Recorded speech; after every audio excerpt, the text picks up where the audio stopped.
But this is only matter's first self-view, a scale and series in the ignorance. This is not all we are, or all our world. Our greater self of knowledge waits for us, a supreme light in the truth-conscious vast. It sees from summits beyond thinking mind. It moves in a splendid air transcending life. It shall descend and make earth's life divine. Truth made the world, not a blind nature force, for here are not our large, diviner heights. Our summits in the superconscience blaze are glorious with the very face of God. There is our aspect of eternity. There is the figure of the God we are, his young, unaging look on deathless things, his joy in our escape from death and time, his immortality and light and bliss. Our larger being sits behind cryptic walls. There are greatnesses hidden in our unseen parts that wait their hour to step into life's front. We feel an aid from deep, indwelling gods. One speaks within, light comes to us from above. Our soul from its mysterious chamber acts. Its influence pressing on our heart and mind pushes them to exceed their mortal selves. It seeks for good and beauty and for God.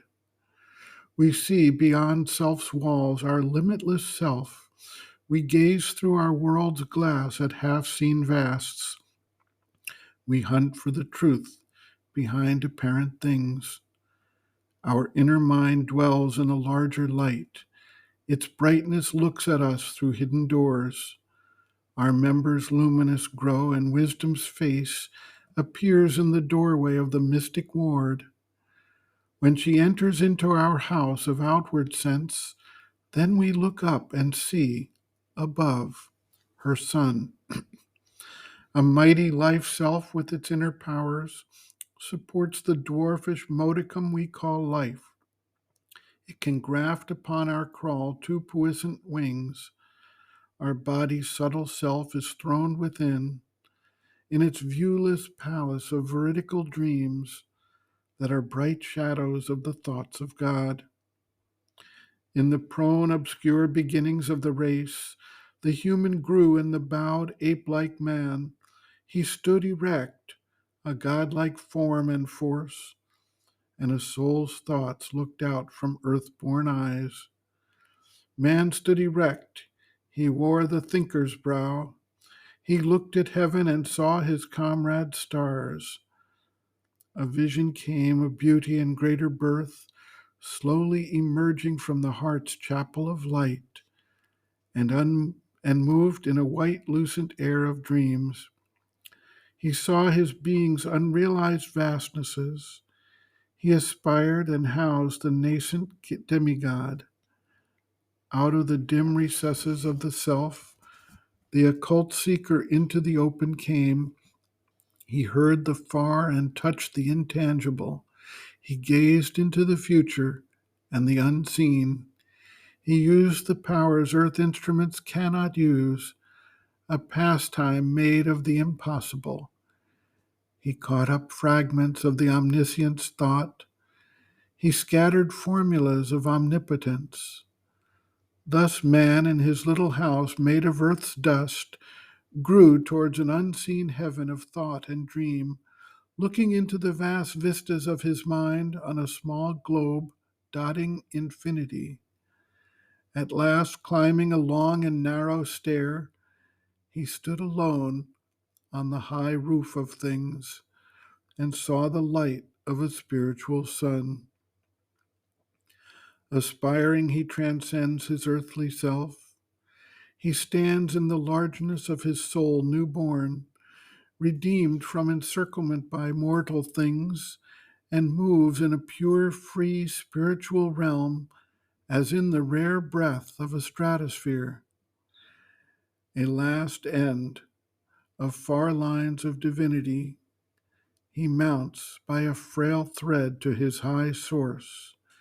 he reaches his fount of immortality. He calls the Godhead into his mortal life.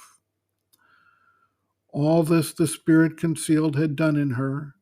A portion of the mighty Mother came into her as into its own human part.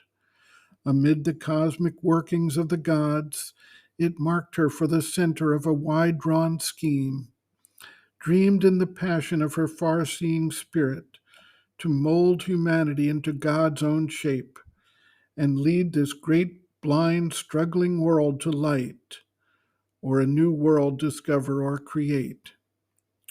Earth must transform herself and equal heaven, or heaven descend into earth's mortal state. But for such vast spiritual change to be, out of the mystic cavern in man's heart, the heavenly psyche must put off her veil and step into common nature's crowded rooms and stand uncovered in that nature's front and rule its thoughts and fill the body and life. Obedient to a high command she sat. Time, life, and death were passing incidents, obstructing with their transient view her sight that must break through and liberate the God imprisoned in the visionless mortal man. The inferior nature born into ignorance still took too large a place. It veiled herself and must be pushed aside to find her soul.